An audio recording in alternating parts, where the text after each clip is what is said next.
Out হয়ে সাজঘরে ঢুকতে পারলেন না কোহলি। 1.5 মিনিট দাঁড় করিয়ে রাখলেন চতুর্থ আম্পায়ার।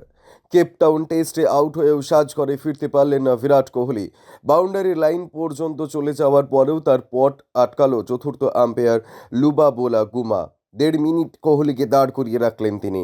ভারতীয় ইনিংসের 34তম ওভারের দ্বিতীয় বলে কাগিসো রাবাডার বলে আউট হন কোহলি। স্লিপে তার ক্যাচ ধরেন দক্ষিণ আফ্রিকার এডেন মার্করাম। দক্ষিণ আফ্রিকার ক্রিকেটারদের আউটের আবেদনে সাড়া দিতে দেরি করেননি মাঠের আম্পায়ার। কোহলি অপেক্ষা না করে সাজঘরের দিকে হাঁটতে শুরু করেন, কিন্তু মাঠের ধারে পৌঁছতেই তার পথ আটকান চতুর্থ আম্পায়ার গুমা। কোহলিকে মাঠে অপেক্ষা করতে বলেন তিনি। সেই সময় ভারত পরপর উইকেট হারাচ্ছিল, তাই ভারতীয় ক্রিকেট প্রেমীদের অনেকেই আশা করেন কোহলি হয়তো আউট নয়। কিছুটা আশার আলো দেখেন তারা, কিন্তু তেমন কিছু হয়নি। কোহলির দেওয়া ক্যাচ মাটির সামান্য ওপর থেকে ধরেন মার্করাম। ক্যাচটি ঠিকমতো ধরা হয়েছিল কিনা তা নিশ্চিত হতে চান আম্পায়াররা।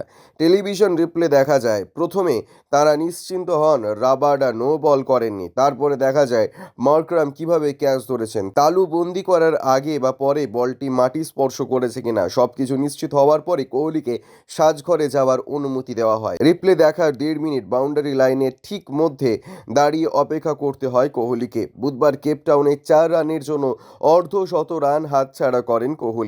59 বলে 46 রান করেন তিনি। 6টি 4 এবং একটি 6 এসেছে তার ব্যাট থেকে। প্রথম ইনিংসে ভারতীয় দলের সর্বোচ্চ রান সংগ্রাহক তিনি। দক্ষিণ আফ্রিকার 55 রানের জবাবে ভারত করে 153 রান, অর্থাৎ প্রথম ইনিংসের রানের নিরিখে আয়োজকদের থেকে 98 রানে এগিয়ে থাকলো ভারতীয় দল।